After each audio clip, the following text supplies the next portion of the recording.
Good evening, SRA Nation, and welcome to Season 14. Once you've got qualifying, then the main 1 hour race. Welcome, ladies and gentlemen, to Sim Racing Alliance. And this is where it all counts. As all eyes go to the light, and we are racing.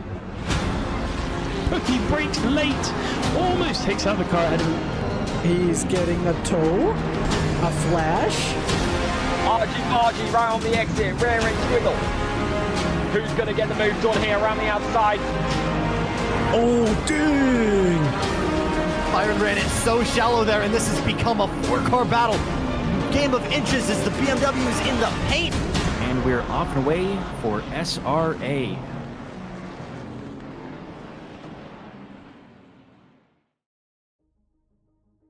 That is right, ladies and gentlemen, welcome back to the Sim Racing Alliance GT3 Team Series. I'm your host, Philip Mueller, coming at you live.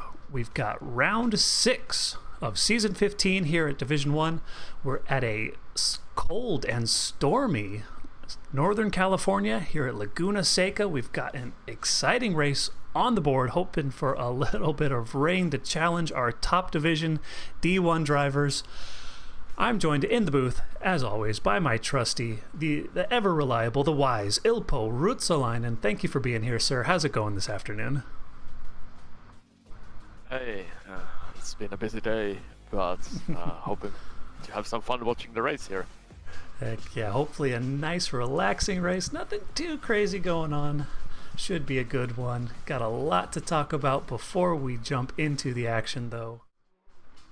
We had a bit of a shakeup last week in the standings. So with Michael Menning, he missed 2 races in a row, and he's also going to miss next week's race at Kyalami. So for the first time this season, he's out of this championship picture.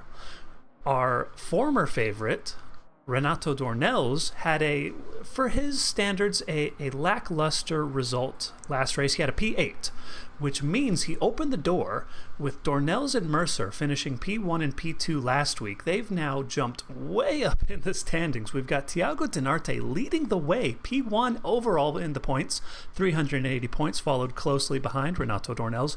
Jeremy Mercer, P3 in the points, 370.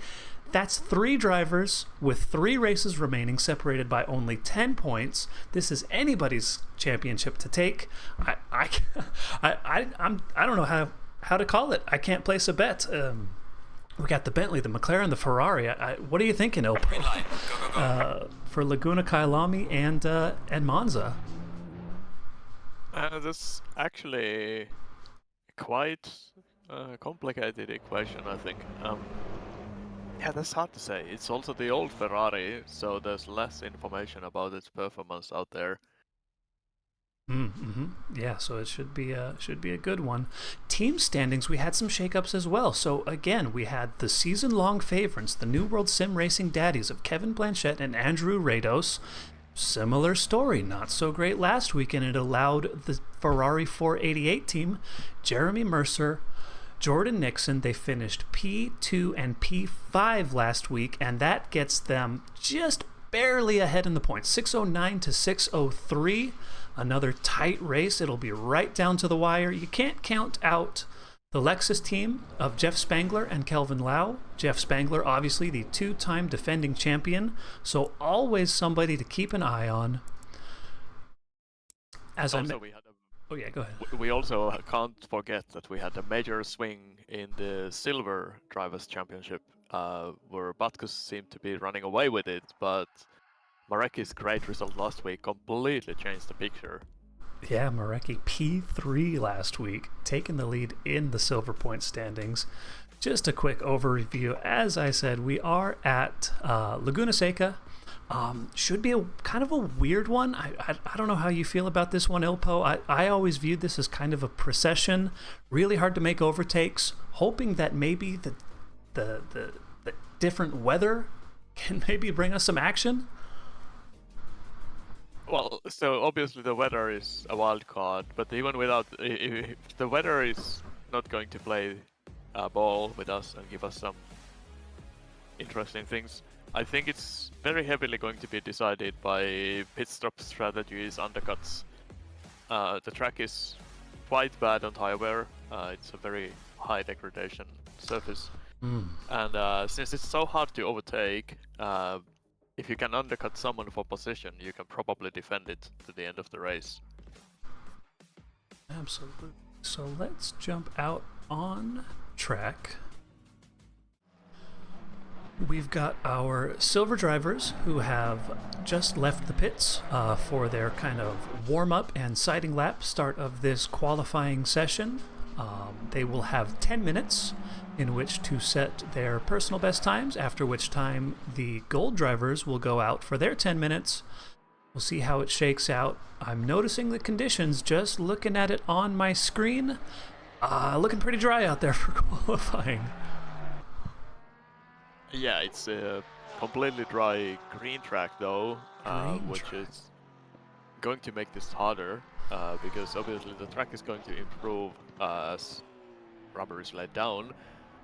So for each of the groups, probably the last 2 laps are going to be where you need to make your best lap to get all the advantage you can get.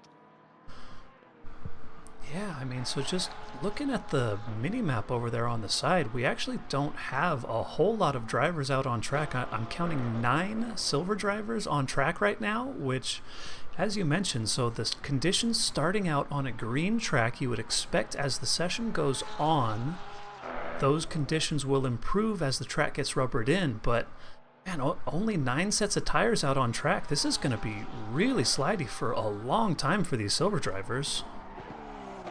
Yes, and actually, I just noticed we are going to get a tiny bit of rain in 10 minutes from now. That is going to make the gold qualifying tricky at best. Wow, so yeah, so the longer the silvers go on, the better it'll get. The golds will get, theoretically, the best possible dry conditions, but they won't have it for long if indeed it does start raining in 10 minutes. I mean, it is guaranteed to start raining in 10 minutes. The way the weather prediction in ACC works is that it gives you an exact snapshot. So we are going to get rain in about 10 minutes, no matter what. Oof, wow. Oh man, this is gonna be a good one. So we see Arjun cross the line first. He put up a 1:23.840. We got Marecki, Simons, Moffitt putting times on the board as well. I normally this is where I would go to the leaderboards and start talking about what everybody's best times are, but I don't think we're going to see anything approaching the 121s and 122s that we have on the practice leaderboards right now. Oh, absolutely not. On a green track, we're not going to get anywhere close to those times. Yeah, so let's take a look around. Guy Manperson in that beautiful purple BMW. Doug's out on track. Looks like he's going to be coming around to set his first time now.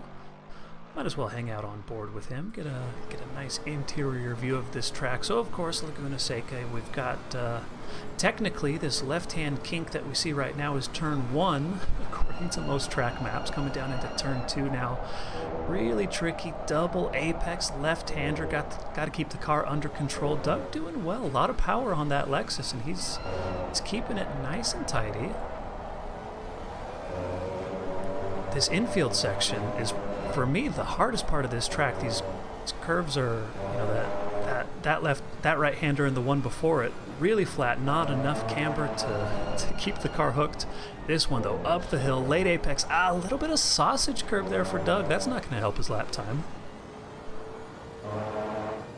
Coming here now, throwing it into this fast left-hand kink, coming up the hill towards the world-famous corkscrew. It's a 2-story drop, braking point, fling it to the left, over the hill, fling it to the right.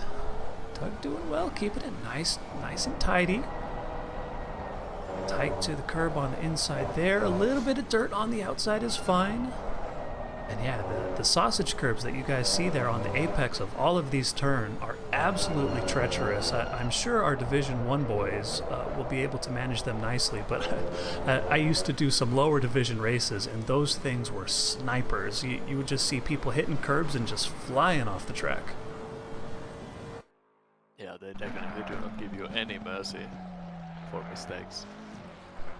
Fire Queso, top of the board right now with about 4 minutes left in his session. Ooh, as I say that, he gets pipped immediately by Arjun in the Porsche, who decides perhaps that that's enough.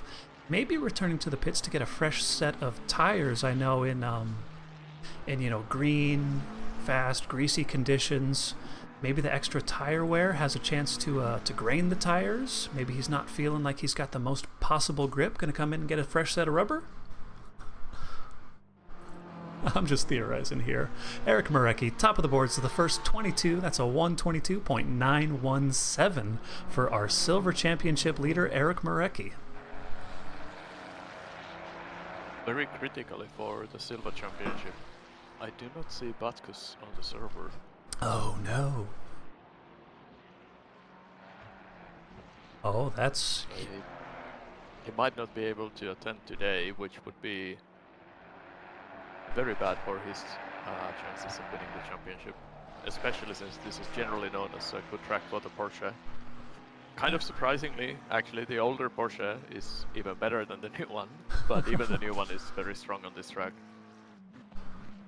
Yeah, so Arjun is back out on track, so he's coming around. This is kind of his warm-up lap. This one won't be timed. He should cross the line with time for hopefully 2 more laps, so that would be nice for him. But yeah, so in the silver standings, Butkus is 26 points back from Marecki with 41 drop points, so this would be his drop race. He would lose a bit of ground. This is Eric Marecki's chance to really take a big advantage in this championship as he improves by about a tenth, 122.835. He's got 2.5 minutes left in his qualifying session, so 2 laps left for Eric Marecki to set another super fast time. Looking down the board, seeing who's improving. We've got Doug, who was about a tenth up, but I believe this lap is invalid. It's showing red on my screen, so instead we're going to jump over to Mr. Moffitt in that Ferrari 296. About a half a tenth up on his Delta. If he can squeeze a little bit more time out of this lap in the 3rd sector, might be able to pip his teammate Fire Queso, take over that provisional 5th place in the standings. Stand on the board, that Le Mans livery inspired car, looking nice. Again, a little bit of dirt on the exit of that downhill left-hander, but keeping it together, keeping it looking good, and actually a fair bit of time on the Delta as he comes around the final corner. Joel Moffitt with a 0.3 improvement shown will get himself up into 2nd place overall. 0.2 still behind Eric Marecki, who has decided that he is done for the session. But yeah, Joel Moffitt now looking good. Time for 1 more lap with just the barest of margins over Lakshmi Narasimhan and Simons, who are tied. They have the exact same time, a 1:23.042 for both of these drivers. Arjun must have done it first, which is why he's showing P3 on the board right now. Oh, speaking of sausage curbs, Max Simons goes a little bit too aggressive into that left-hand kink, and that will be the end of his qualifying session. No chance for improvement, so instead we're going to click back over to Arjun, who has started his final flying lap. This is his final opportunity to retake 2nd place in this silver qualifying group. Got Guy Manperson, a small improvement on the board as well. Same for Kurt LeMay. Manperson lost that Delta though, going up the hill into the corkscrew. Not sure he's going to be able to improve on this lap. Kurt LeMay though, as he navigates that downhill left-hander, he had a tenth or two on the board, and yeah, dipping a tire on the outside there, gonna lose it. So the last driver on track who has any chance at improvement, he had a chance at improvement until he dipped a tire onto the dirt at the exit of that long left-hander Lorenzo corner, where he went cartwheeling through the air in his MotoGP race back in, oh, who knows what year it was. But Doug having similar luck, losing all of his advantage in just that one turn, and this might be session over for Papa Doug. Yeah, no, all other silvers are back in the garage. Doug's still circulating, coming out of the final turn. Actually, now, so, okay, so that is going to be the end of our silver session there. Marecki from Moffitt, from Narasimhan, from Simons, Manperson, Queso, Mitchell, Dunham, Anderson, LeMay. Let's check out, who do we got first out on track? We've got Mr. Sir. So this is, of course, the long-suffering teammate of Michael Menning. They're in the alternate McLaren 720 non-Evo version. As I was chatting with Menning about his plans for the rest of the season, he gave some moderate praise for this car. He said it's not the worst car he's ever taken in the team series. I couldn't tell if he was talking Ilpo about that Lamborghini that he decided to run all of last season with zero wing, zero TC. Yeah, I don't know what cars he has driven in the team series, so I'm not sure. So as an interesting note, I think our gold drivers are gonna get only one lap before the rain starts. They might not even get one full lap for some of them. So no drops on the windshield yet, but yeah, so this is absolutely critical time here for Mr. Sir and the rest of the gold drivers. They need to get in a fast lap before that rain starts, because once it does, that's effectively session over. There will be no improvements beyond this lap or the next. Yeah, this is gonna make the race very complicated, because there's a very high chance that the silvers are gonna be ahead of the golds.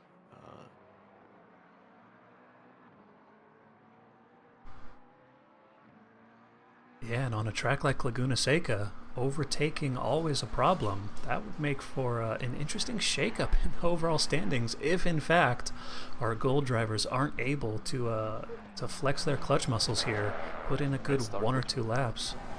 Rain starting, maybe? Yeah, it is raining. Oh, and Ever so slightly, but it is raining. Okay. I do see it, yeah. We see a little bit of rain on that windshield of Mr. Sir. Wiper's not on yet. Navigating this final corner here. Powering up the line. And in perhaps his one and only flying lap, Mr. Sir can only manage a 1:23.585. We see John Laz, Dan Cran all crossing the line, but perhaps it's too late already.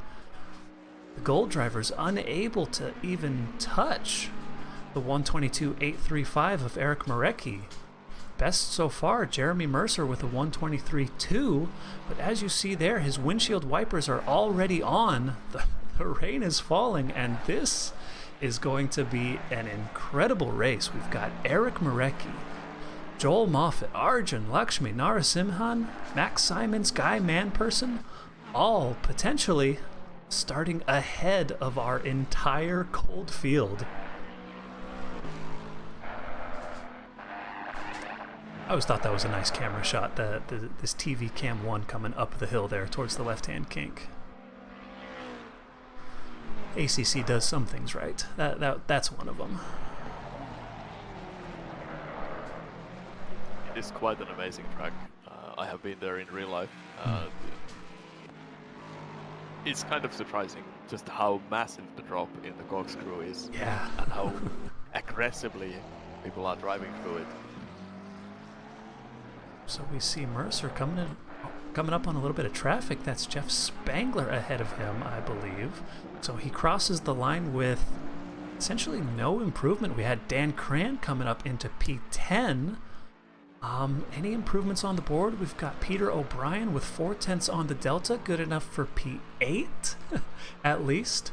Mercer's teammate Jordan Nixon crossing the line with a 123.257. So we've got at least 3 gold drivers in the top 10. Anton improved by 7/10 and is still last place. Oh no, Andrew Rados crossing the line, small improvement up to P14. Oh man, looking at the deltas, this is going to be an insane race. So Jeff Spangler struggling, P21 at the moment, small improvement on the delta. We see a lot of drivers just returning to pit. We've got Michael Menning back in the pit. Maybe he's thinking he's going to put on a set of wet tires and see what he can do.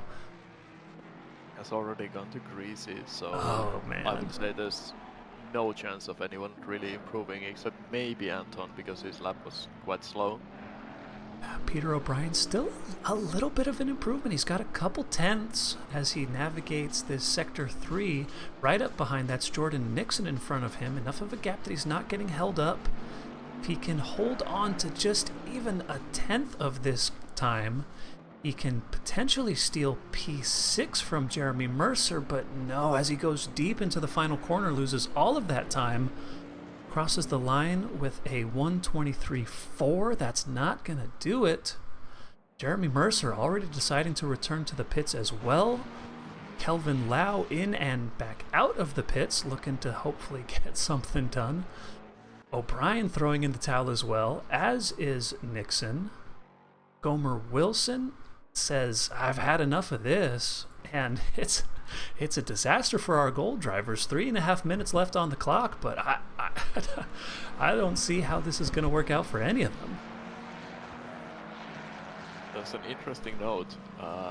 Mr. Sir, who is only in P20, has the fastest first sector, so that is showing the potential that was there, but couldn't be brought out because the rain started before they could finish the lap. Oh, what a shame. So our top golds, Mercer, Nixon, O'Brien, not coming back out of the pits. That's session done for them. Renato Dornelles, currently sitting P12. He's got, well, he's about even with his previous best. The rain not falling too heavily just yet, but I mean, the track conditions pretty much immediately go back to greasy, so I don't see there's any chance of, it's not like they're gonna, cut a dry line through any of this and find a miraculous amount of pace. I don't think. No, I don't think so. I think at this point it is more about maybe practicing these conditions or maybe testing some last minute testing on tire pressures or something. Oh, okay, yeah. Yeah, no, definitely 2 minutes of useful driving. I mean, at the very least, using it as a small warm-up, perhaps, if any of these drivers didn't have a chance to log into the practice server before the driver's briefing started. Just a lot of red numbers on the Delta, unfortunately. So again, our championship leaders, we've got Renato Dornelles, who went back into the pits for a different set of tires. Thiago Denarte, P2 in the overall championship. Jeremy Mercer back out on track, being a bit of a pest, getting in the way of, I believe that's Dan Cran, yeah, but he's not on a lap anyways. This is just goof around time for these drivers. Jeremy Mercer, the TSE Ferrari 488 team. Got that Santander Ray-Ban Formula 1 inspired livery. Kind of just counting down the seconds until this session is over and we can get on with the race.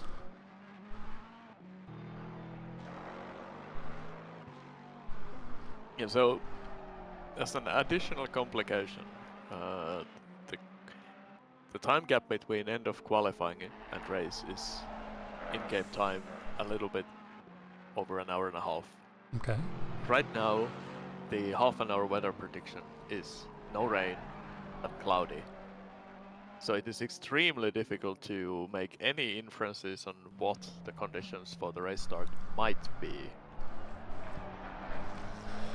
Yeah, I'm sure everybody, I know I am, maybe everybody in the chat as well has got their fingers crossed for maybe some medium rain, some light rain, some wet conditions on track. We actually did the public lobby practice races we do on Friday, Saturday.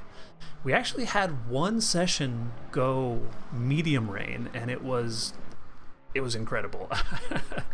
Just slip and sliding around. Peter O'Brien pasted a screenshot earlier from the practice server, and it was heavy rain, not even medium, but like full-on heavy rain.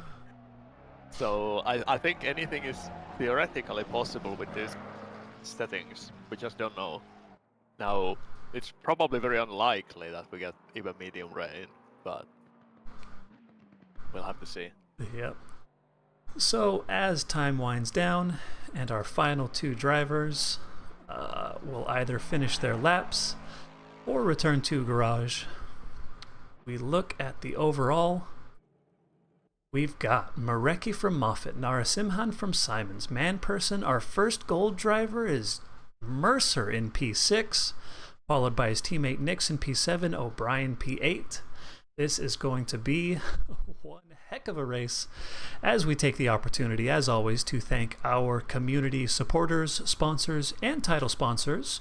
These are the lovely men and women of the community who decide to take a little bit of money out of their own pockets, helping out with server costs, operations cost, everything like that. Kicking it over now to our sponsor read for our business partners with Jay Queasy. A huge thank you to our SRA sponsors and title sponsors for supporting us here at SRA, as well as support from Documise, a modern business solution for product management. Go to documise.com to learn more today. And support from Retro Saga, a North American-based gaming company that provides accessories for your favourite classic systems, including Nintendo, Sega, PlayStation, and much more. Enhance your retro gaming experience today at retrosaga.ca. And a big thank you to our affiliates, Track Racer. Experience redefined gaming with Track Racer's high quality sim rigs and accessories. Use code SRATE at checkout to support us. Armamentario, a toolbox for ACC that will enhance your chance to win. Enjoy a fully customizable and enhanced HUD to change the way you experience ACC. AT 3D Sim Shop. Upgrade your sim racing experience today with premium 3D printed accessories featuring precision crafted magnetic shifters, sleek cable management solutions, versatile stream deck mounts, and immersive dashboard displays. Their innovative designs enhance performance and style, elevate every lap with top-tier quality and craftsmanship at at3d.net. Go Setups, premium esports setups for everybody. Use our affiliate link on our Discord and take your drive to the next level. Castle and Cauldron, a home-based crafting business specialising in handmade Harry Potter, Fantastic Beasts and Fairy World collectibles.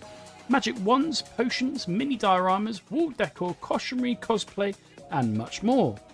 Castle and Cauldron is where crafting meets the magical. Visit facebook.com/Castle Cauldron.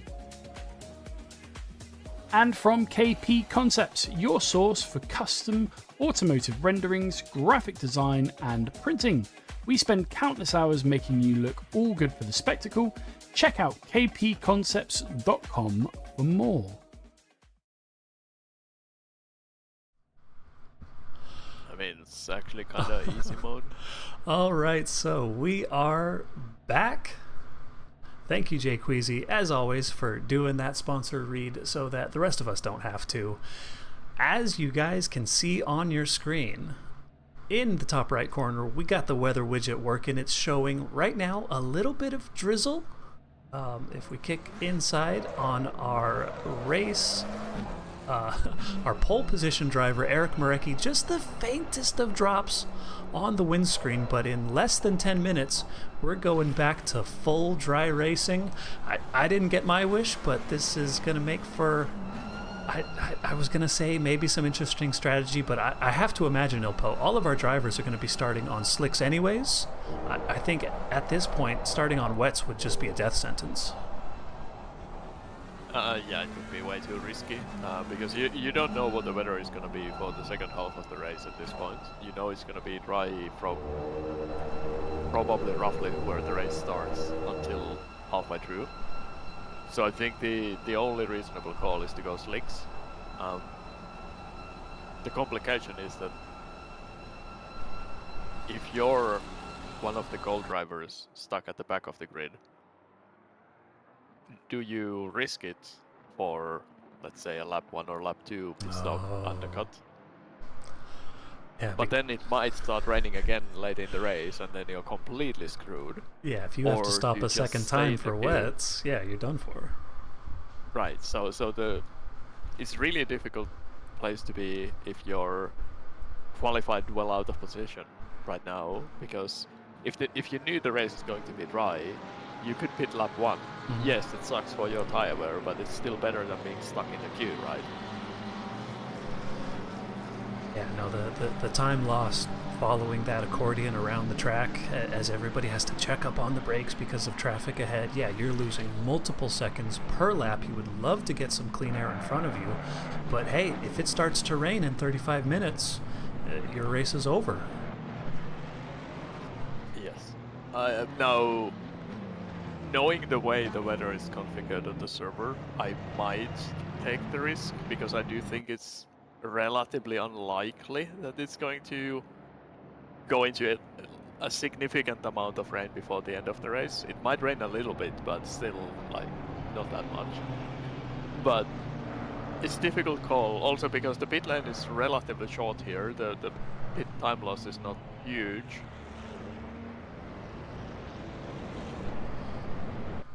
Yeah, got that weird pit exit though to consider. So as our drivers now navigate this final turn, get back out onto the start-finish straight, leading the way, pole position, the silver driver, Eric Marecki, looking a little bit backwards in his box. Moffitt has just a nose ahead of him, and as this race goes green, Joel Moffitt instantly alongside won't have the advantage into turn 1, but brave around the outside is Joel Moffitt. Eric Marecki fends him off though. A little bit further back we see Doug going 3 wide, a couple other drivers 3 wide through turn 1 and 2, keeping it together. Saw Andrew Rados there with Mr. Sir behind. A little BMW getting pinched on the outside, slidey on the exit there. Guy Manperson losing out to Jeremy Mercer, who is already up into P5. 1 spot up for him. Peter O'Brien side by side with Nixon, stuck on the outside of this left-hander, and he'll have to tuck it back in behind. Not able to make a position there early on this lap. Michael Menning up into P16 or down to P16, getting bullied by Dan Cran. That Mustang just pushing him off the outside of the left-hand kink. He's now having to deal with Andrew Rados as the inside of the first part of the corkscrew, but Michael Menning taking it right back through the second part. Eric Marecki building a little bit of a gap already. The gap between P1 and P2 over a second between Marecki and Moffitt, who has Narasimhan close behind. Kevin Blanchette losing out a couple positions to Mr. Sir and Anton Rushevich, who is already up into P20 for Anton. Massive gains for him. I believe he qualified almost last. P20 already is an excellent start for him. Hoping to keep it going. Michael Menning still right up behind Dan Cran, looking to get a little bit more action, a little bit more progress up through the field. Jeremy Mercer, the top gold driver at the moment, stuck behind Max Simons, 3/10 the gap, looking for any opportunity. We see in the top right, the rain has already stopped, and the track has already gone from greasy to green. So with these drivers out on track, conditions already improving, so lap times should be coming down a little bit. We might even see a fast, if not optimum track in the near future if the rain does not return. A lot of action here. So Dan Cran lost the position to Michael Menning. We've got side by side. That's Mr. Sir and Anton Rushevich, who is somehow up into P17. We're going to have to keep a closer eye on this guy. He is making absolute waves at the moment right now. Peter O'Brien got shuffled down the order. I'm going to have to do a little replay to see what happened to him. So, deep on the brakes at the corkscrew. We'll lose the position to Fire Queso, to Douglas Mitchell, and I believe to Colin Dunham in the other Harrods McLaren. That's now Peter O'Brien down in P11 from P8. Still battling with Dunham, though, looking to take one position back at least, but as Dunham will have the inside line into the next left-hander, a little bit of a bump on the apex.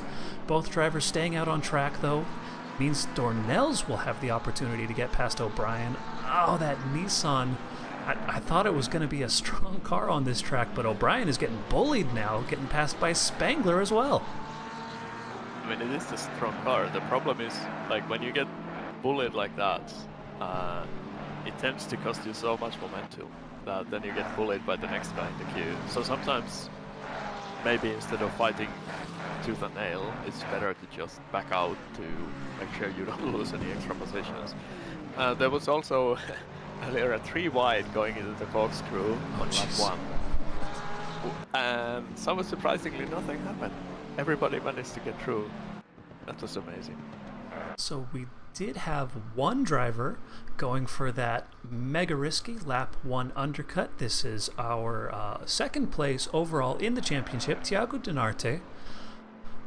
Early mega undercut, but look at that clear air he's got ahead of him. I'm looking to see him put in some amazing lap times. The bleeding is continuing. O'Brien has been passed now by Menning and Dan Cran. Shuffled down into P15. He got bullied into the last corner, and that cost him all the momentum going into the straight. You gotta feel for Peter right now. I mean, from P8 to P15 in the course of, I believe, a lap and a half. This is not going his way. Mr. Sir side by side with Anton.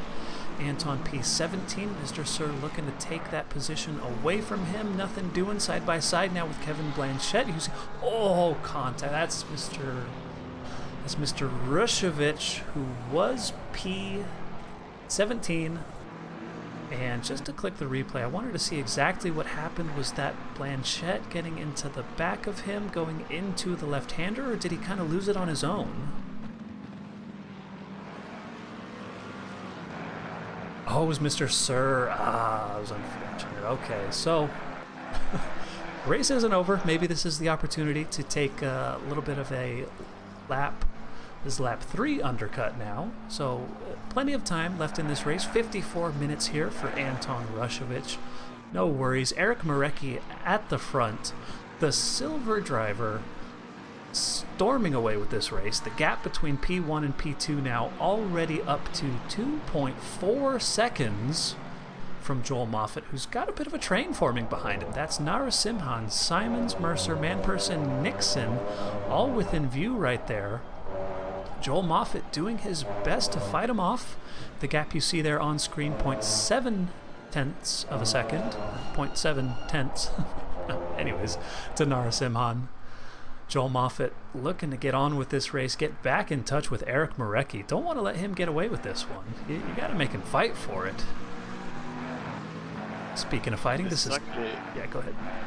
Marecki's situation is actually incredibly huge for the Silver Championship. I mean, he's already leading, but before this race it was still kind of open. Like, Butkus could still easily win it. If Marecki finishes in top, let's say like top 3, top 4, top 5 of this race, he's still not completely won the championship because there's still enough rounds left theoretically. But for any practical kind of likely scenario, that's almost certainly clinched the championship already. Yeah, that would be absolutely huge. Butkus being forced to lose all of his drop points, only 41 drop points for him, whereas Marecki would go up by dang near 100 points if he finishes top 1 or top 2. That would be absolutely fantastic. This is the second train of the race. This is Mr. Colin Dunham, P10. Looking back, we've got Dornell, Spangler, Menning, and Dan Cran, P11 through 14. Oh no. It's all gone wrong. That's Colin Dunham. Gotta click a quick replay to get an outside view of what happened to him. Potentially went back a bit too far. This is after turns 1 and 2. Now setting up for this left hand inside, keeping it respectful over the sausage. But as he goes a bit, he just lost it on the exit. Hello. Yes, and there was a spin behind him. And that was unfortunately. Dornell's behind, who almost had a synchronized spin. As Logain mentions in chat, perhaps the curbs are still a little dry. More drama. That's Peter O'Brien again at the corkscrew. So after the left-hand kink, a little bit out on the dirt, into the braking zone of the corkscrew. Seems to be doing okay, but a little too far over the track limits and loses control of the car and collects. That's Kurt LeMay in the process.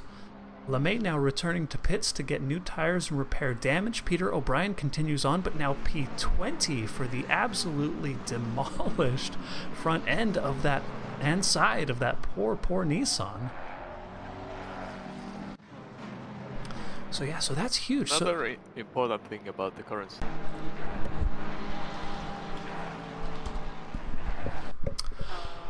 So, if we are, in fact, back, I'm not seeing any dropped frames, but OBS did disconnect for a second. I am still in the server. We are still out on track. Arjun Lakshmi Narasimhan is still... actually, is up to P2.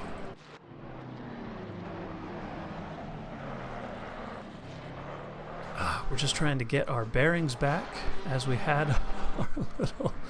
Dude, okay, so Eric Marecki, let's catch back up to what the heck is going on in this race. So Eric Marecki, still P1, 4.4 seconds the gap to P2, Arjun Lakshmi Narasimhan. This is Joel Moffat, who was once our P2 driver. Damage on the front of that Ferrari 296. Dropped to P10. Still going though, so still some time left in this race for him. Dan Cran pitting, 48 minutes left on the clock. We've got Jeremy Mercer, our top gold driver, and as far as the championship is concerned, so we had one early pit stop, that was Thiago Dinarte, the top driver of those who have pit. We'll have to see how his race compares in the end to Jeremy Mercer. Our other top championship contender, Renato Dornelles, before the stream died, and you guys might have seen it, but Ilpo and I saw it, at the exit of turn 3, just lost the car, had a little bit of a synchronized spin, with Colin Dunham ahead, now P17 for the driver who is P3 in our overall. Further drama, we've got Jeff Spangler off track in the run-up to the corkscrew. This is him battling with Michael Menning. After the kink, Michael Menning looking to get out. Okay, that was a weird one. Maybe Michael Menning thought there was going to be space given on the left. There was none. There was a Lexus, and Jeff Spangler comes out worse the wear for that incident, down to P17 now. That's hearing that Dornell's actually got a little love tap, potentially from a Lexus. You hate to see it. Jeremy Mercer, P3, right up behind Narasimhan. His teammate, Jordan Nixon, so huge for the team championship as well as the individual for Mercer and the other Ferrari 488, Jordan Nixon. They're going to have huge gains over P2 in the teams. That's Kevin Blanchette and his teammate Andrew Rados, who are currently running P10 and 12 at the moment.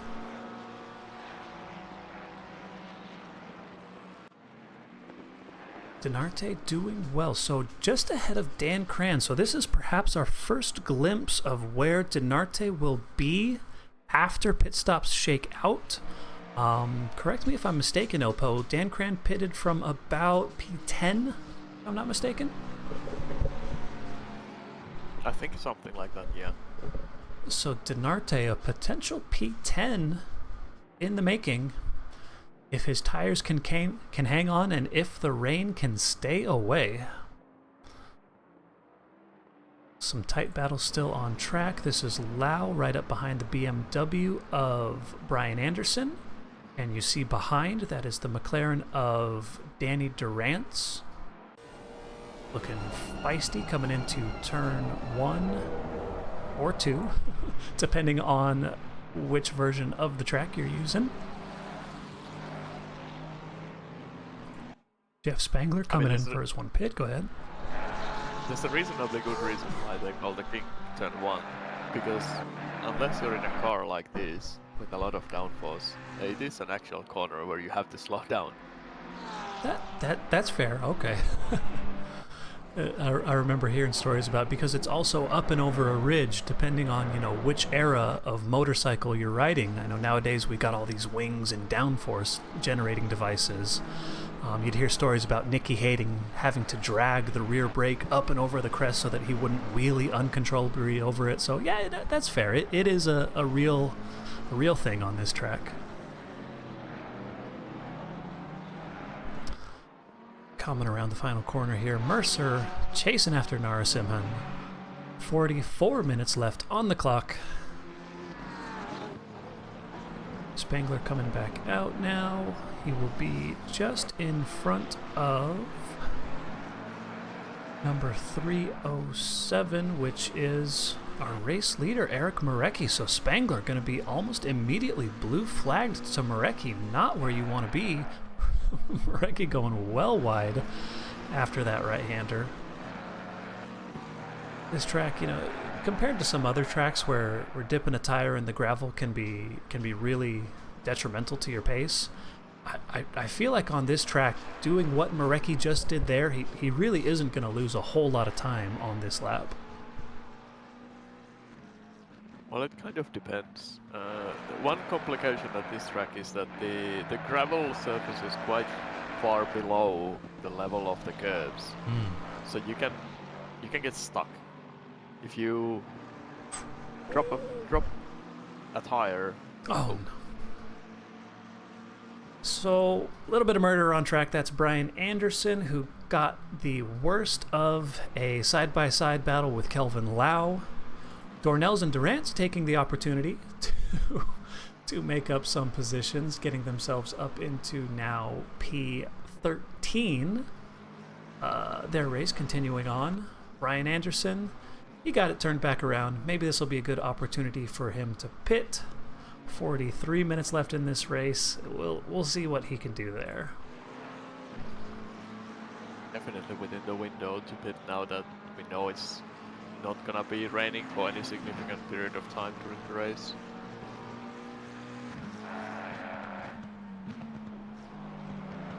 So Marecki, the gap has come down potentially. Well, I would never say it's because of blue flag traffic, especially when the blue flagged driver in question is Jeff Spangler.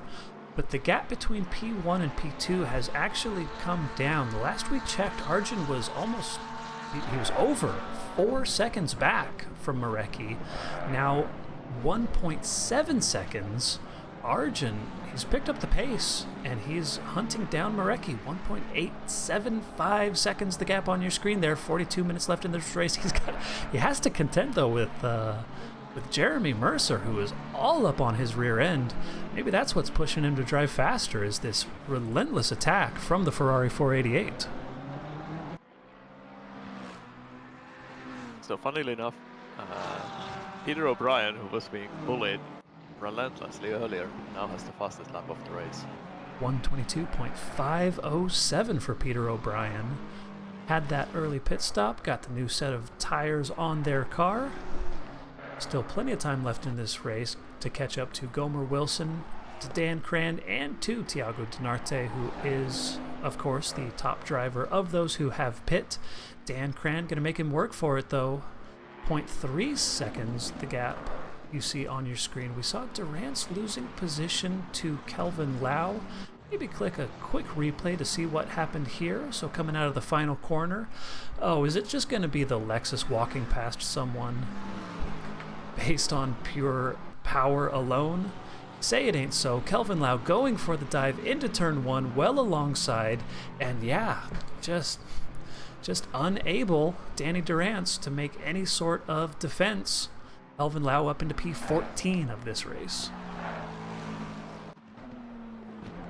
The battle at the front continues. Mercer still right up on the back of Arjun Lakshmi Narasimhan, who is still closing the gap 1.1 seconds to P1 as Mercer elects to take his pit stop relatively early. 40 minutes left on the clock. We've got dry weather on the horizon for at least the next 30 minutes. A fast track, and Jeremy Mercer says, this is my time. This is when I'm going to come into pit, and we'll have to see if Eric Marecki will react to this slight undercut. I think it makes sense. Mercer was quite stuck behind Arjun. Clearly faster, but it's very hard to overtake on this track. So I think now that we know there's not going to be any major wet weather coming up, is the time to go for your undercut. Absolutely. This is a battle on track currently for P6 and 7. You see Douglas Mitchell in the Gulf liveried Lexus being chased down by Michael Menning in the Jordan liveried for McLaren 720 non-Evo. Doing well for himself this week. Great looking livery on that car. Happy to see it back on track. Hopefully we'll at least see him for one of the 2 remaining races on the calendar. We've got Kyalami next week, and the final race, the season finale, will be at Monza. Not sure how this car does at Monza, but hey, hoping for nothing but the best from him. John Laz, after his 1 stop for tires, coming back out on track behind, I believe that's Gomer Wilson ahead. Yeah, so that's P20 on track for John Laz. Oh, drizzle in 30 minutes. Ooh, so 38 minutes on the clock. Perhaps Marecki, by staying out, well, I mean, so if in fact it does start drizzling in 30 minutes, I mean, it is going to start. We know that for a fact. it would take a while for the track conditions to get wet enough to require a wet tire. Am I right? I don't think with just a drizzle it's never gonna go wet enough for wet tires. You would need at least light rain for that. So it isn't going to require, or there's no massive benefit even if you were to stay out that long. So I don't think it's gonna make any strategy changes. But what it is going to do is we're going to see drivers maybe struggle a little bit more in the last 9 minutes when it starts to drizzle. Okay, so the track has gone optimum. This is when we'll see our drivers setting their fastest possible laps. Eric Marecki again electing to stay out. Same with Arjun, not choosing to respond to the undercut of Jeremy Mercer and also his teammate Jordan Nixon, who are now the top drivers of those who have completed their one mandatory pit. Looking at the gap, so we've got 6 seconds to Nixon, P16, and then a further 2 seconds to Thiago in P17. Kind of gives us an idea of what their position will be. If you look back up at the top, we've got a second to Arjun, 2 to Guy Manperson, another 2, 1.7. So yeah, I'm thinking Thiago's gonna be, gosh, he'd be maybe P7, potentially ahead of Joel Moffitt if things continue as they currently stand, which would be a great result for him, as long as it didn't get too wet on those incredibly worn, slick tires that he will surely have after that lap 1 undercut.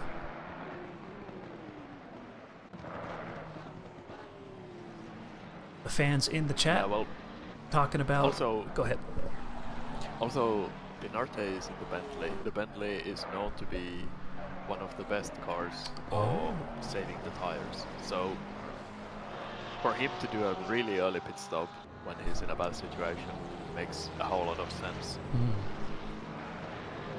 So our race leader, Eric Marecki, 36 minutes left on the clock, electing to come in for his one mandatory pit for tires. Same for Guy Manperson and Kevin Blanchette. Getting back into the action though. Michael Menning absolutely hounding that Lexus ahead of Doug Mitchell, unable to find a way past just yet. Doug looking a little squirrely out onto the dirt on the exit of turn 3 there. Michael Menning getting a good run. This is one of the longest straights on the track, but yeah, the power advantage of the Lexus. Menning unable to pull up alongside. We'll have to see if the Doug Mitchell train has found a new secondary car. Michael Menning not able to make it happen, so we see now a couple more drivers. So Blanchette, Dunham, Anderson in the pits. Jeremy Mercer now, so that is Eric Marecki, who has been done in by the undercut of Jeremy Mercer. That is for the race lead. Mercer with, I believe, 2 or 3 laps earlier of a pit stop has done it from P3 to P1. He didn't just pass Arjun, he passed Eric Marecki.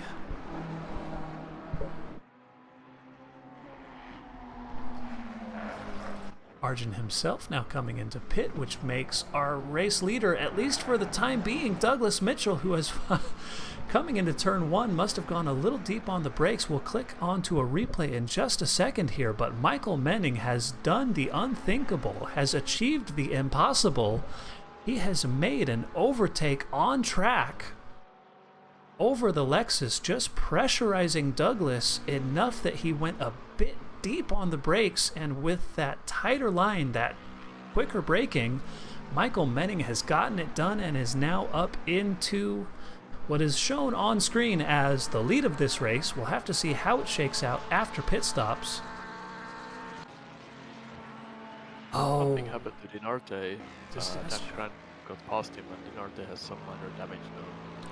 Okay, not sure how long ago that happened. Yeah, no, it already happened. Unfortunately, we missed that action. So Dan Cran getting the move done over Dinarte.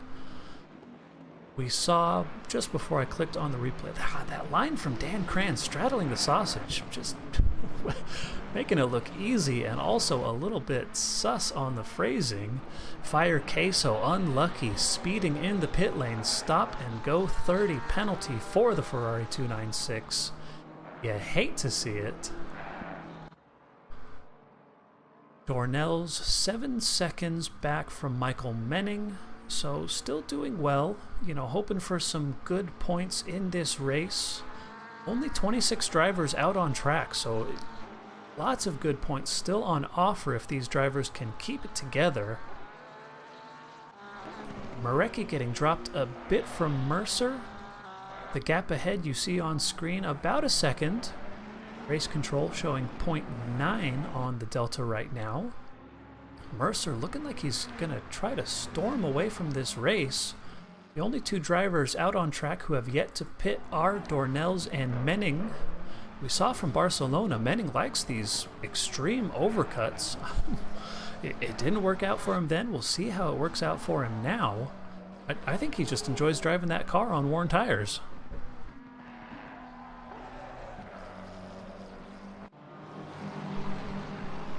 Doug Mitchell, looks like he got overtaken by Dan Cran. That might have just been, yeah, so it was just coming out of the pit. So okay, so Dan Cran now up into P8, ahead of Douglas Mitchell, P9. There you see the move on track. Thiago Dinarte then inheriting P10, at least. Might be a little bit better than that once Dornelles comes in for his 1 mandatory pit stop, which he has still yet to do.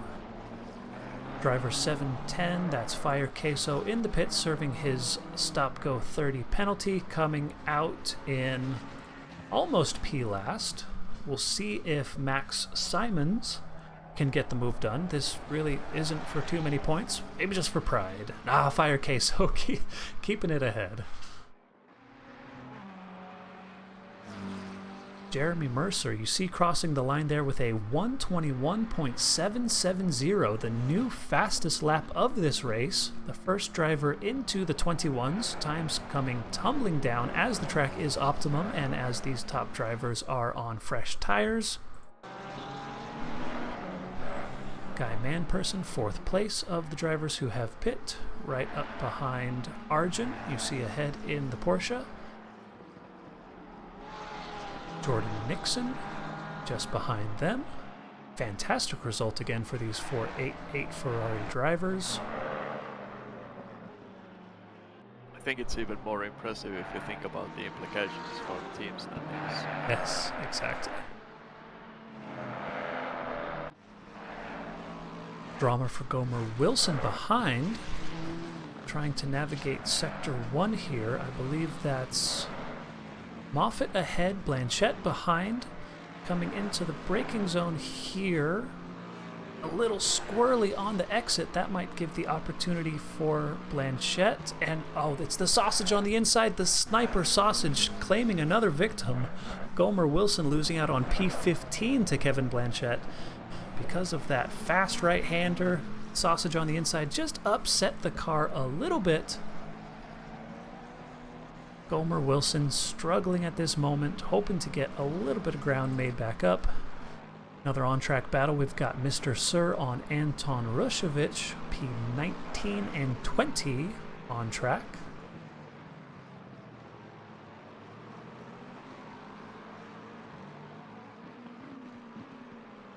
We had a request for the custom bop for the Ferrari 488 on this track is -35, so not quite full negative, but yeah, that's what it takes. The bop team here at SRA doing good work. I mean, we've got some good diversity of car.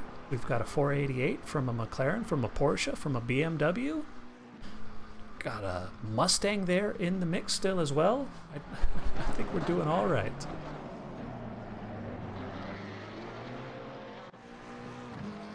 Gonna click a replay. This is Mr. Sir, who, because Anton got a little loose on the exit of turn 2 and then a little deep onto the brakes of turn 3, Mr. Sir says, hey, I saw a gap, I went for it. Thank you very much. That's P19 for Mr. Sir.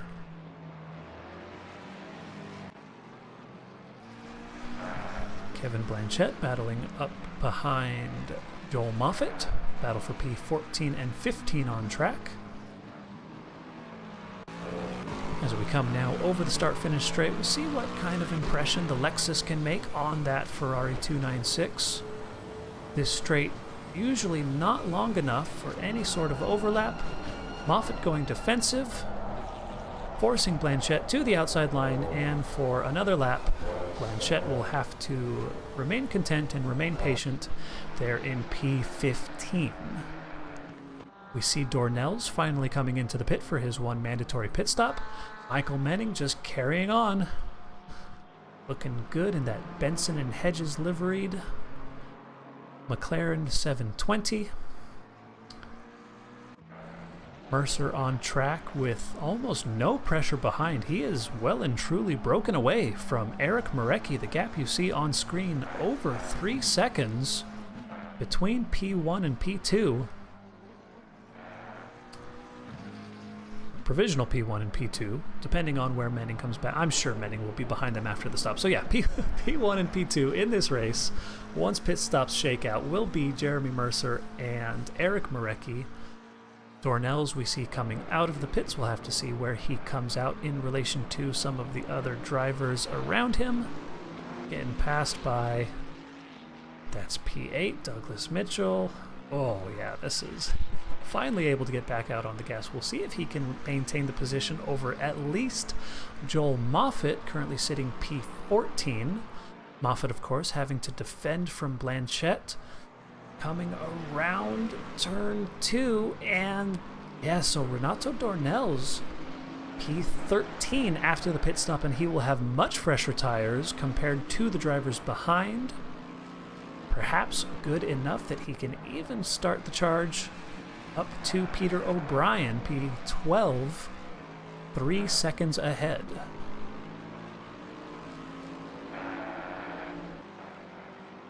John Laz right up behind Thiago Denart, P10 provisional for him.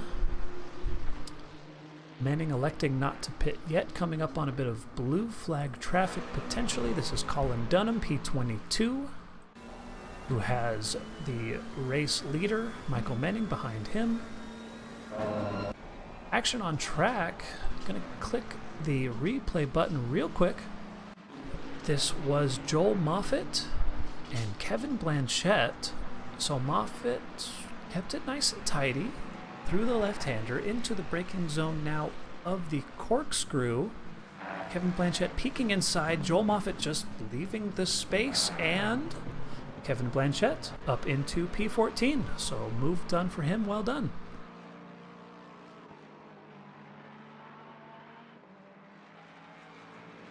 A little bit of a train forming. This is Thiago Denarte, who's got extremely old tires, already over 30 minutes on that set of tires, has now got John Laz and Peter O'Brien right up on his tail with the tire advantage and a definite pace advantage. You wouldn't expect the Bentley of all cars to struggle on tires, but here we are, John Laz looking to take advantage and maybe get a break into the top 10 of this race. I mean, it is still a very, very hard track on tires. So even in a car that's good on tires, you're still gonna struggle eventually.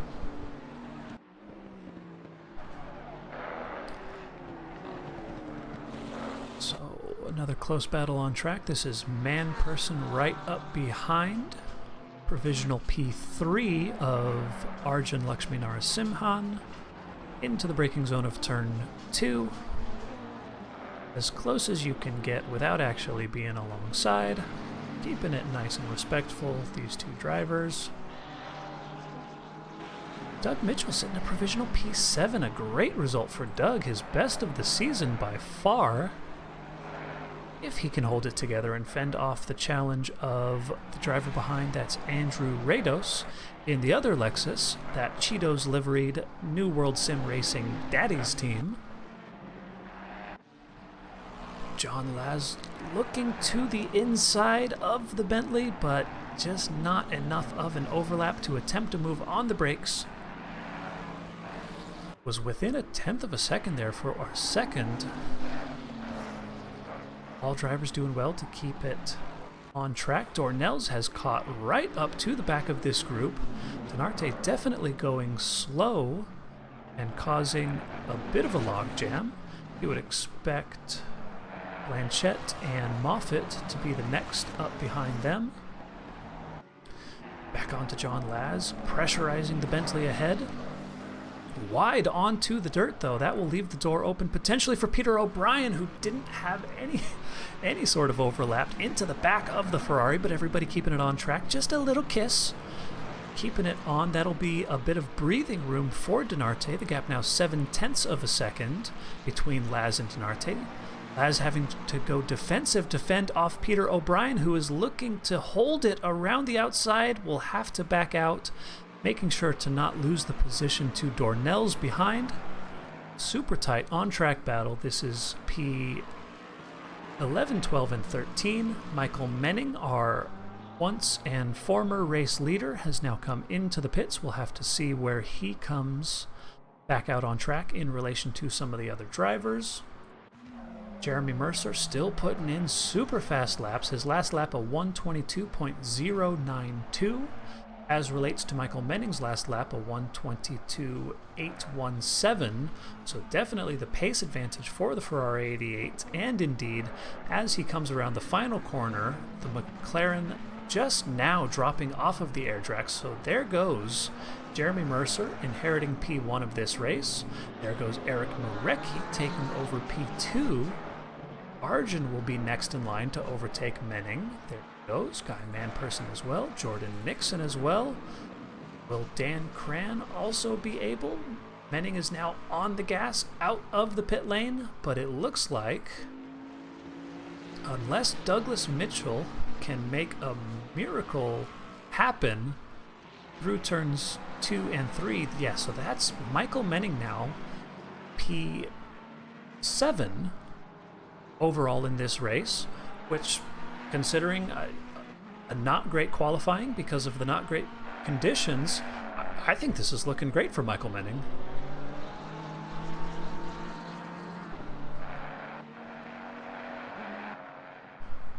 Rados right up behind Doug. Some side-by-side action. This is Laz now getting overtaken by O'Brien and Dornells. We'll keep it on them side-by-side into the kink before the corkscrew. I'm going to click a quick replay to see if we can see. So this is now... so John Laz got a little squirrely there into that right-hander. Peter O'Brien taking the opportunity to make the overtake. Renato Dornells around the outside of the left-hander, keeping it alongside, and that is there. How John Laz lost 2 positions to O'Brien and Dornells, where he was once battling for P10 with Denarte, now P13, hoping to stop the bleeding and keep Blanchette behind. Side by side there. Peter O'Brien not done fighting yet, already up onto the back of the Bentley. Denarte going defensive on the inside. Peter O'Brien keeping grip side by side with Dornells, who looking to take advantage of this move from O'Brien. Denarte made a mistake that started this whole mess. That's how the gap closed. Okay, so Peter O'Brien attempting the move on Denarte, and it ended up costing him the position to Dornells. Laz also lost to Blanchette. Laz, the position. Laz seems to be really struggling on the tires. The car is extremely loose. Just on the brakes, nowhere near the apex. Door wide open for the Lexus.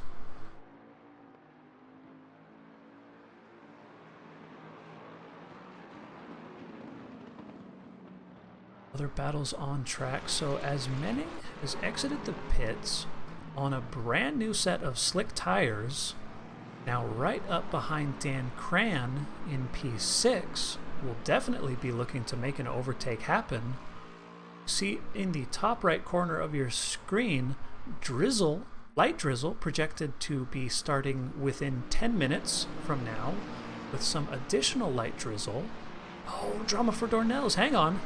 Let's stop talking about the forecast and start talking about this McLaren, who into the final corner makes the dive onto the Bentley, but just way too deep on the brakes. Will lose the position to O'Brien, as well as Kevin Blanchette, dropped down now into P13. Also, something happened to Doug. I think he spun. No, Douglas. The gap ahead, P7. Sorry, there's still things happening. Can't talk about it yet. So Dornells has gotten the position back from Blanchette. But yeah, so going into that last turn there, it almost looked like Thiago Denarte was being very respectful to his fellow countryman, leaving the door open to let him by, but Dornells just kind of overcooked it on the brakes. Now Peter O'Brien right back up behind the Bentley. You see Douglas there ahead, who had that little hiccup and has dropped all the way back into the clutches of Denarte. Dornells going for another dive bomb into the final corner. No way that one happens. Peter O'Brien holding strong through that final corner.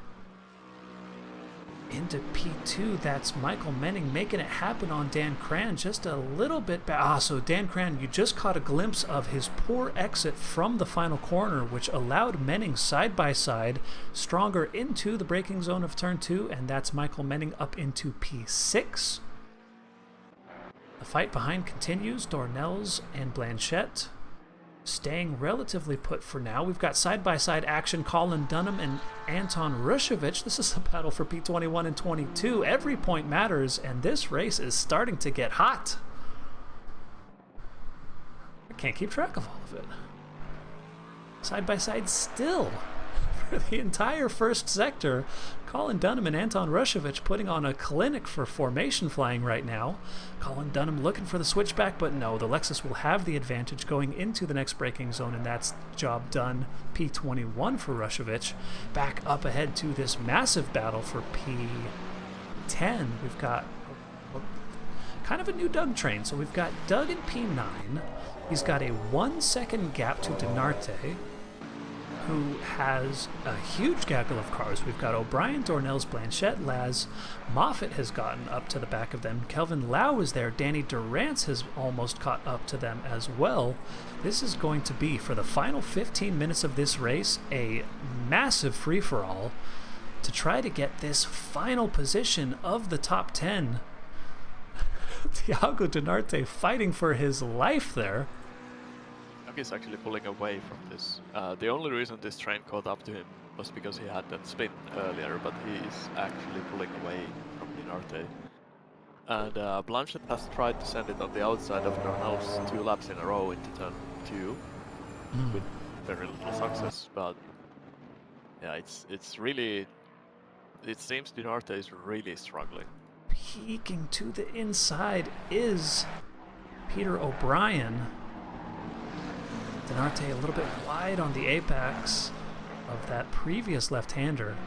Not enough of an advantage for O'Brien to make the move happen.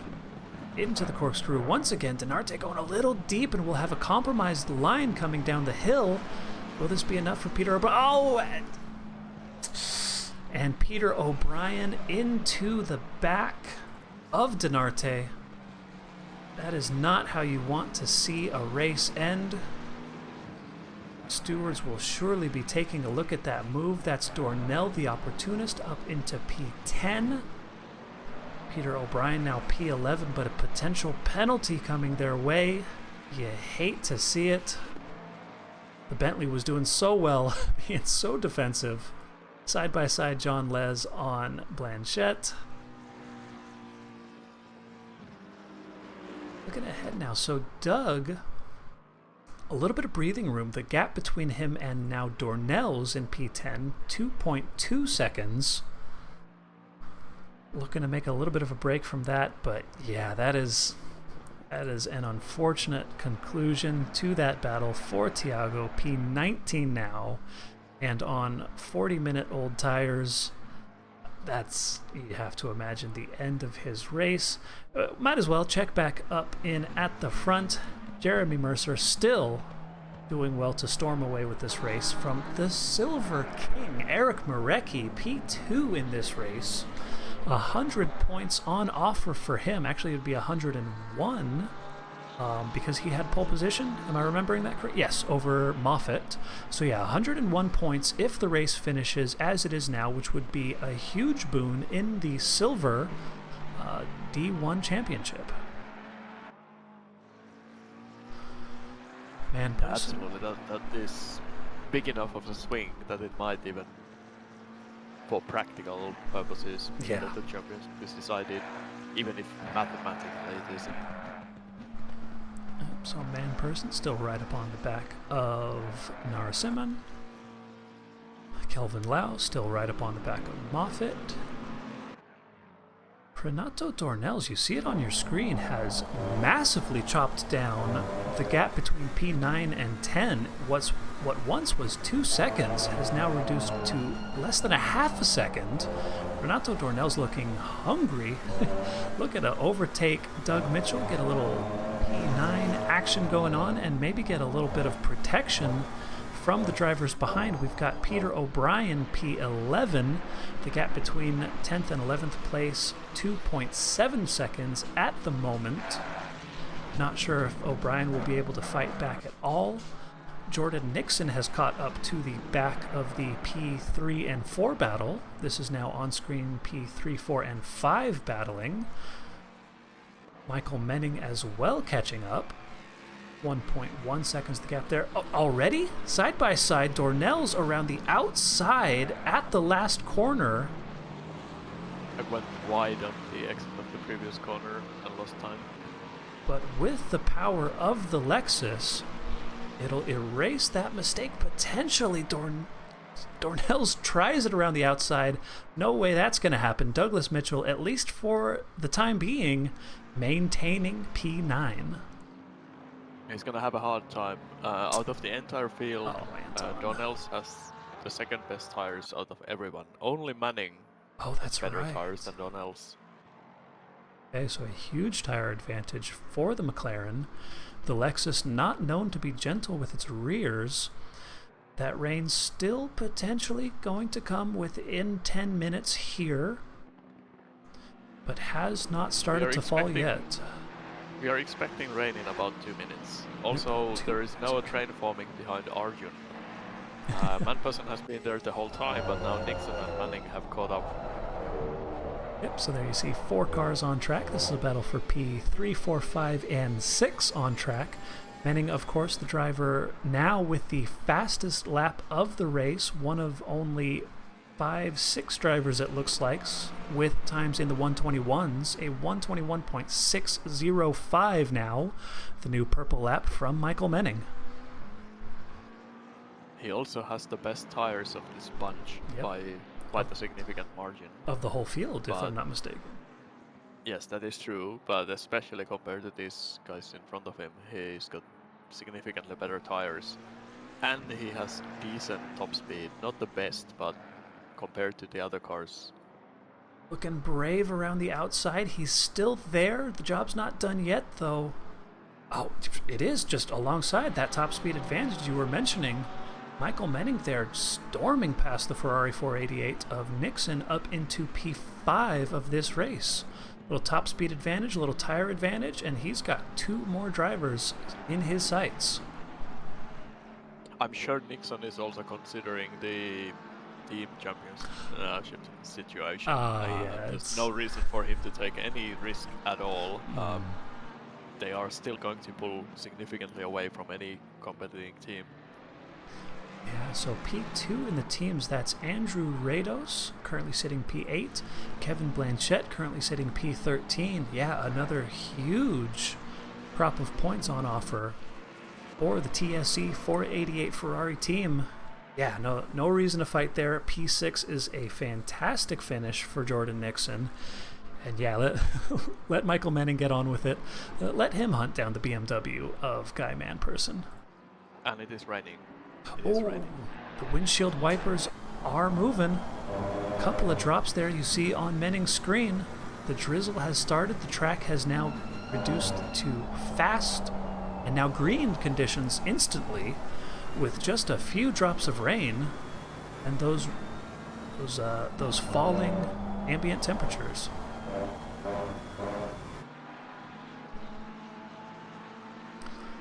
So with 8 minutes left on the clock, this has the potential to be a slippery and slidey conclusion to this race. Gonna have to start considering whether or not to be braking on the curbs. I don't think they really start to get dangerous until the track goes greasy, if not completely wet. So yeah, there you see Michael Manning still doing just fine, braking on the curb for the final turn. Little action behind. This is John Laz getting overtaken by Kevin Blanchette. Gonna quickly click the replay button and just not great drive up into the corkscrew, letting the Lexus on by. I wonder if there was anything that preceded that. Oh, there he's just caught a glimpse of Guy Manperson in the BMW getting a little slidey on the exit of turn 3. Or 4, depending on your perspective. I need to stop saying turn numbers. I don't know them. I'm sorry. And yeah, Michael Manning right up behind, putting the pressure on.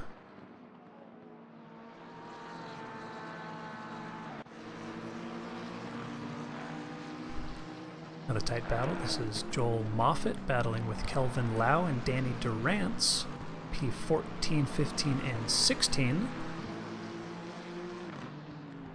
One person lost It's happening. at least 1, maybe 2 positions. So we'll try to get the conclusion for this battle with Nixon, who needs to be careful, but he'll have the advantage going into the final turn, perhaps? Yeah, Guy Man-Person going a little deep on the brakes there, so I'm going to click the replay button to see. So Man-Person looking to the inside at the corkscrew, perhaps spooking Guy Man-Person, who got way deep on the exit of the corkscrew, and that is how Menning got the job done up into P4 for the McLaren 720 driver, who is not done yet. He sees that, ooh, as he sees the sausage of turn 3, careful there.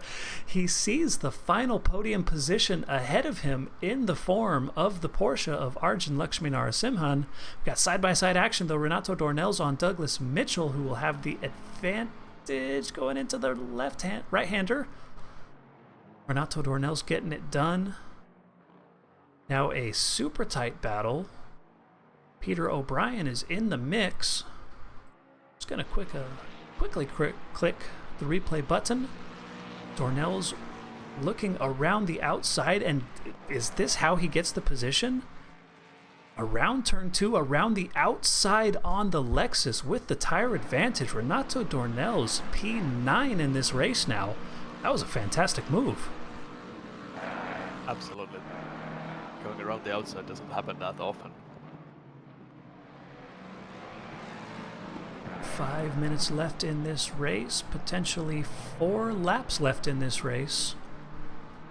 Michael Menning running out of opportunities to make this move happen on Narasimhan. That Porsche strong on the brakes, but a little deep at the apex, and Menning takes a peek up the inside. Arjun will attempt to fight it back into the right-hander, but no, has to back out. There's no overlap. That's Michael Menning up into P3 of this race. What? Just That's quite just incredible. Manning started in P19. He's 16 positions up. Oh, you can never count out this man. Doesn't matter what car he's driving, doesn't matter where he starts. The final podium position, the fastest lap of the race, Michael Menning making it look good in that McLaren. Jordan Nixon will be the next to pressurize the Porsche. 4 minutes left in this race. Taking a peek back up ahead, we got Jeremy Mercer. The gap between P1 and P2 is up to 6 seconds. As Jeremy Mercer crosses the line. Yeah, definitely going to be 3 laps remaining in this race.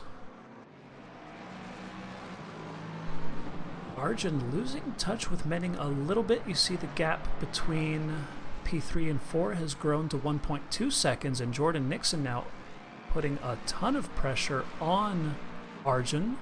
Had to go a little wide, little outside on the brakes there. Maybe felt he was going a little deep. Kelvin Lau lost a position to Danny Durance. I might have gone too far back in the replay. I hope I catch what happened here. This is P15. There we go. Kelvin Lau, as the track conditions worsen, just a little deep on the brakes, and that is P15 now for Danny Durance in the Madhouse Racing McLaren 720 Evo.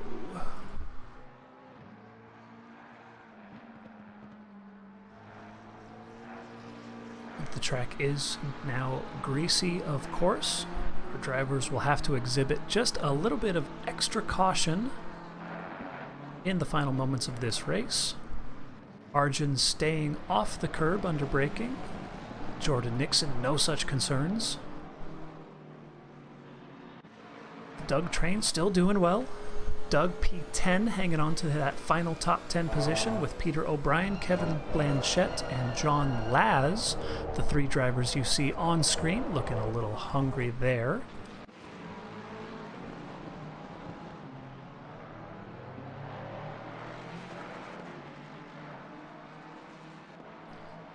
The Porsche has just too much pickup coming out from the final corner. It just accelerates so well at low speeds, and Nixon can't get close enough.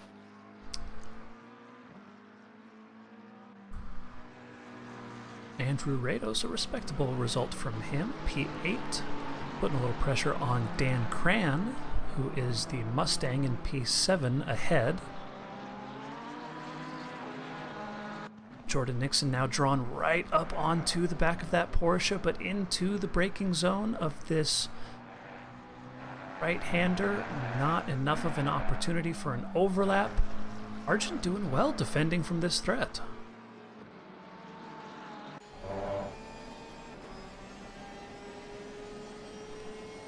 Coming now once again for the second to last time into the braking zone of the corkscrew. Both drivers looking well and truly under control. Pit window is now closed. Jeremy Mercer now coming around the corner for the white flag, which is now waving over his car. One more time around for our race leader. No chance of a threat from behind Eric Marecki. The gap between P2 and 3, it's come down a lot. It's now 3 seconds to Michael Menning, but with just a minute of driving left in this race, I don't think even Michael Menning can make that one happen. Jordan Nixon has been dropped a bit. You see there a little squiggly on the exit of turn 2. The gap ahead almost a full second between P4 and 5. Jordan Nixon perhaps now content with P5 in this race. And as he goes deep onto the dirt on the exit of that previous corner, yeah, I think Arjun, I don't want to jinx anything, but I think Arjun might have done it. This might be P4 for the Porsche. I think Nixon is struggling with the conditions getting worse. Yeah, so this will definitely be Arjun's best result of the season. P4 for the silver driver.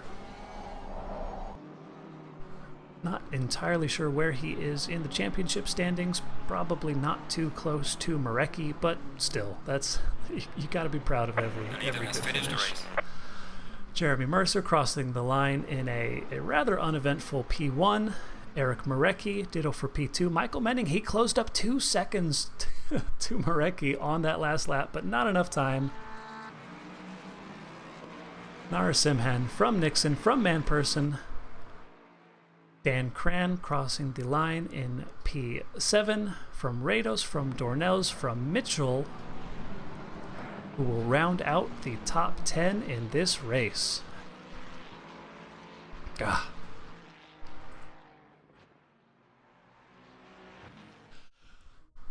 I don't know about you, Elpo, but I'm exhausted. It's a little bit of a different race than your typical perfect weather. Yeah, that is definitely not how the normal Laguna Seca race goes. Thankfully, the variable weather conditions here, which has been graciously provided to us by our SRA admins, it delivered in the end. There was some side-by-side action. There was the lap 1 3 wide into the corkscrew. This was a grand old time.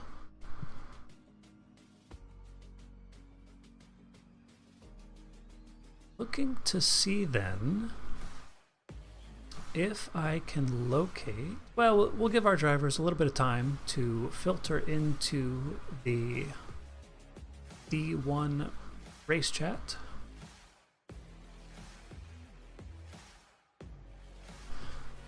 Might as well take an opportunity to look at the standings. So yeah, so whereas the Ferrari 488 team entered this race with a 6-point advantage over the Canadian Lexus team. Going to be a huge boost for them. So coming into this race, gold drivers Thiago Dinarte, Renato Dornelles, Jeremy Mercer were within 10 points of each other. Jeremy Mercer going to take a huge advantage in the championship with that fantastic race result. Of course, silver, Eric Marecki. I think he's walking away with this one. Joris Butkus missing out on this race will have to settle for just his drop points. The gap between the two drivers will stretch to, I'm going to say, it was 26.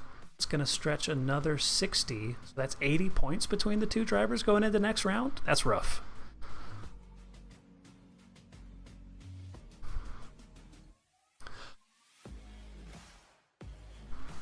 All right, we've got Mercer in the race review, and without further ado,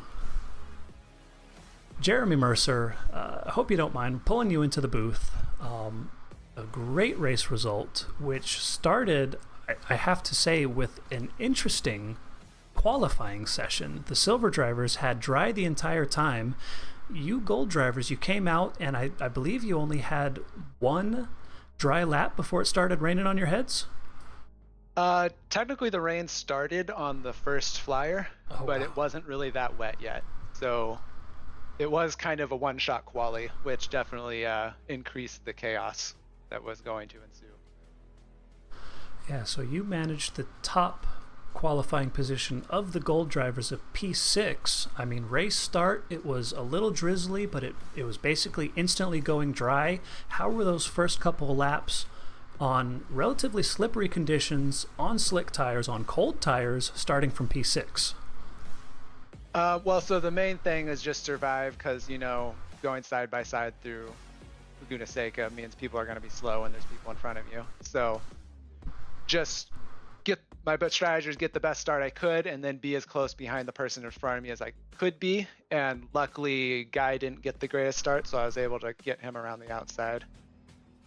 For the rest of the early stint, it was largely just kind of a train where I was getting slowed by the people in front. So it's more don't push too hard and accidentally run into the back of someone than push the car to its limits anyway. So the reduced grip, I guess, wasn't mattering that much.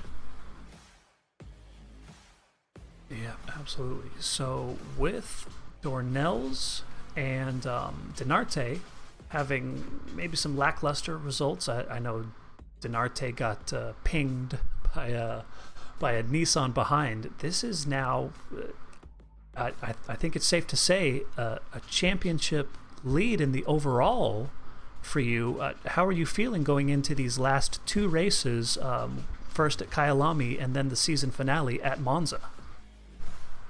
Feeling really good. I really like this car this season. It's always been quick. And I haven't had a championship lead maybe ever in SRA. I've been tied before, but that was as close as I got. So this is, I guess, the best position I've been in, and really liking the car. So this will be probably my best chance to get a championship in SRA. Nice. We'd love to see it. Ilpo, you wanna pipe in? What do you got for the man? I'm kind of curious. Did you talk to your teammate during the race? Like, was there any strategy about just taking the safe team points?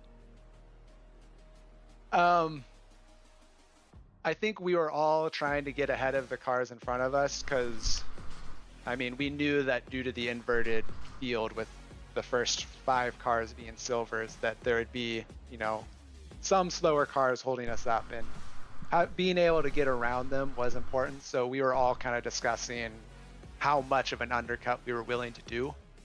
And given the variable conditions, we were like, would it be safe to pit at 45 minutes? Because theoretically it could start raining at 15 and maybe get to medium rain and we'd be kind of done. And so our conclusion was pit at 40 minutes, and then the worst that it could be is 10 minutes of rain. And that's about what we ended up with. So. And it played out beautifully for you. Yeah, the undercut was really important to getting around Arjun and Marecki. The other big thing that helped us out was that I had a run onto Simmons into the corkscrew, and he missed his brake point and ended up taking out Moffitt. So if you didn't get a glimpse of that, that was fortunate on my end, but unfortunate for them. Yeah. Yeah, shame. All right, so I guess we'll let you get back to it. Any final shout outs, thank yous? I feel like we've gotten it from you the past couple races here. You got to shout somebody new out this week. Yeah, I guess I'd like to shout out the 488, the best Ferrari. And also Ryan Yee, because it's fast.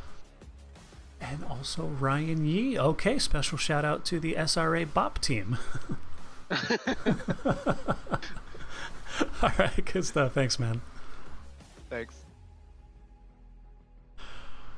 Okay, so I feel we have to talk next to the man who set the pole position lap with that weird qualifying session, ended up hanging on to finish P2 in the race.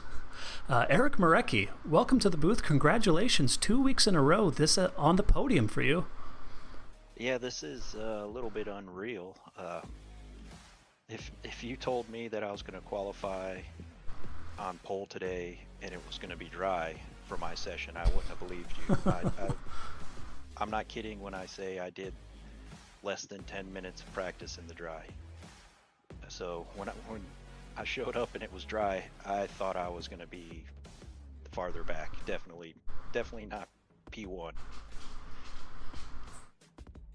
Yeah, so I believe it started out as a green track for you guys, pretty quickly went to fast, but then with the rain starting right as the gold drivers went out, it was just enough for you, and actually it was the top 5 silver drivers after that qualifying finished.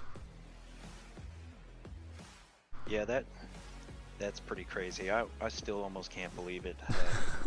I wish I could have pulled off the win.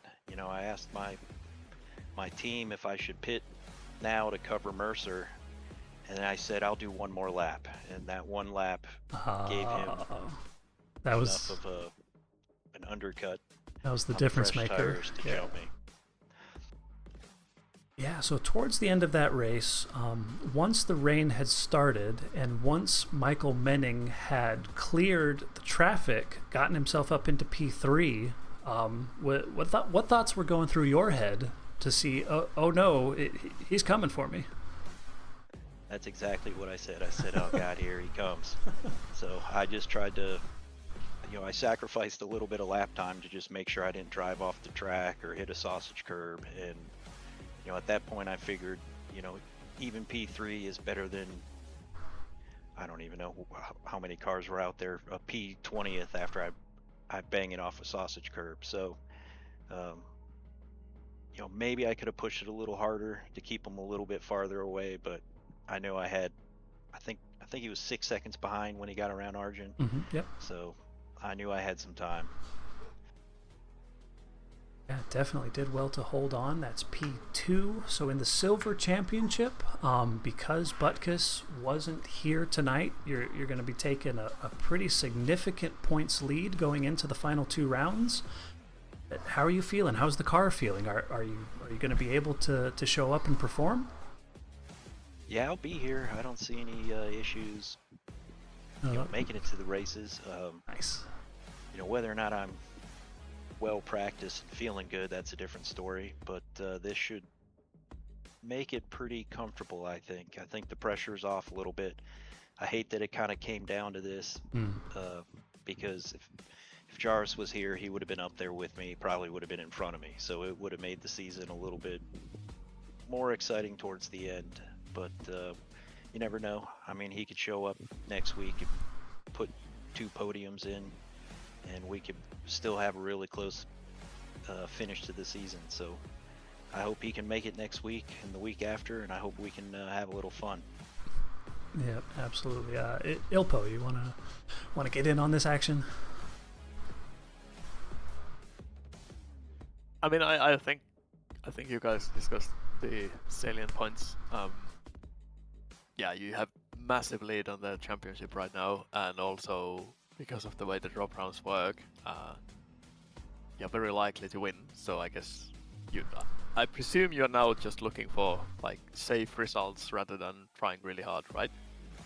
Yeah, it's been actually a really safe season. I felt like a couple of seasons ago, I got a reputation for being taken out on lap 1, and luckily that hasn't happened this season. So I'm going to try to play it safe. Even if something happens, definitely finish and get as many points as possible. Even a P28th is better than no points at all. So I'm gonna definitely do my best.